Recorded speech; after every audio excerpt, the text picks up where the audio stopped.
Amar Ujala the bonus में आपका बहुत बहुत स्वागत है। ये एक छोटे से करेक्शन से शुरू हुआ था और देखते ही देखते इतनी बड़ी गिरावट बन गई कि 28 साल का रिकॉर्ड टूटने जा रहा है। बाजार ने निवेशकों को तबीयत से रुला दिया है। आप देखिए कि टॉप 10 मोस्ट वैल्यू कंपनियों का मार्केट कैप करीब 1.5 लाख करोड़ तक का साफ हो चुका है और ये गिरावट बढ़ी रही है। अभी तो एक समय में जबरदस्त उड़ान भरने वाले स्टॉक जो 2024 के अधिकांश समय में लगातार नए शिखर को छू रहे थे, वो गंभीर रूप से दबाव झेल रहे हैं। अक्टूबर 2024 से निफ्टी 50 हर महीने नेगेटिव में बंद होता हुआ दिखा है यहाँ पर, और ये मौजूदा फरवरी का महीना भी कुछ इस तरीके की स्थिति ही यहाँ पर दिख रही है कि नेगेटिव नोट पे ही ये बंद होने की तैयारी में है। अगर फरवरी में इंडेक्स नेगेटिव में बंद होता है तो ये निश्चित तौर पर साल 1996 के बाद पहली बार होगा जब निफ्टी 50 में 5 लगातार महीनों तक की ये गिरावट दर्ज की गई है। 1990 के बाद से निफ्टी में सिर्फ 2 बार ही लगातार 5 या फिर उससे अधिक महीनों तक की गिरावट दर्ज की गई है।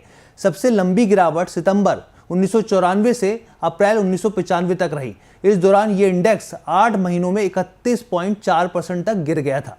आखिरी बार लगातार 5 महीनों तक गिरावट 1996 में देखी गई, जब ये निफ्टी जुलाई से नवंबर तक 26% तक गिरा। मौजूदा गिरावट पिछले गिरावटों की तुलना में कम है।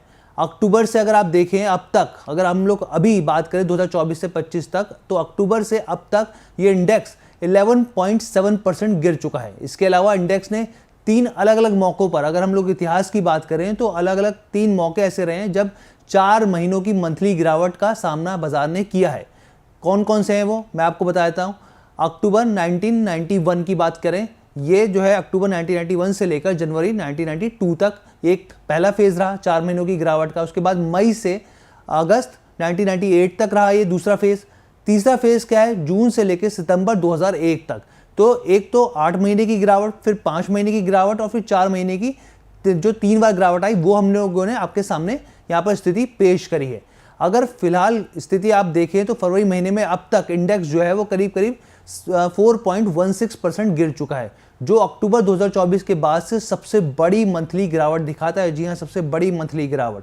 निफ्टी 50 को 8 महीने के निचले स्तर पर यहाँ पर कारोबार करता हुआ यहाँ पे स्थिति देखने को मिल रही है, और जाहिर सी बात है अब ये 5वां महीना भी नेगेटिव लेवल्स पे बंद होता हुआ दिखेगा, जो कि फिर 28 साल का रिकॉर्ड जो है वो टूटता हुआ यहाँ पे दिख सकता है। यहाँ पर अब भारतीय बाजारों में निरंतर गिरावट के पीछे की जो वजह है, देखिए विदेशी निवेशकों की लगातार जो बिकवाली है वो देखने को मिल रही है, जो अक्टूबर से लगातार वो बेच रहे हैं, और ये तेजी से आप ये समझिए कि जो होल्डिंग्स है उनकी लगातार कम हो रही है। सिर्फ महीनों में ही अगर हम लोग बात करें तो भारतीय एक्सचेंज से अगर आप देखें यहाँ पे अब तक अक्टूबर से तो 3.11 लाख करोड़ की बिकवाली हो चुकी है। ये बहुत बड़ा नंबर है, 3.11 लाख करोड़, जिससे घरेलू निवेशकों की बुरी तरीके से यहाँ पर जो निवेशक हैं नुकसान झेल रहे हैं। यहाँ पर जाहिर सी बात है जब एफआईज जाते हैं तो दबाव जो है बाजार पर आता ही है। यहाँ पर बाजार में गिरावट का एक और बड़ा कारण है सितंबर और दिसंबर, बात की जाए सितंबर दिसंबर तिमाही की, तो क्वार्टर 3 की, तो भारतीय कंपनियों के जरिए रिपोर्ट किए गए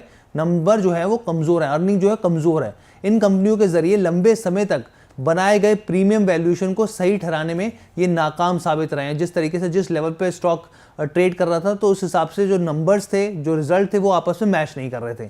इसके अलावा बीजिंग के जरिए जो घोषित किए गए स्टिमुलस पैकेज है, उसके बाद चीनी अर्थव्यवस्था में सुधार की उम्मीद की जा रही है और निवेशकों का ध्यान जो है वो ज़्यादा उस तरफ आकर्षित हो रहा है, और इसी के चलते जो चीनी बाजार है वो भारतीय बाजार से बेहतर नंबर दे रहे हैं।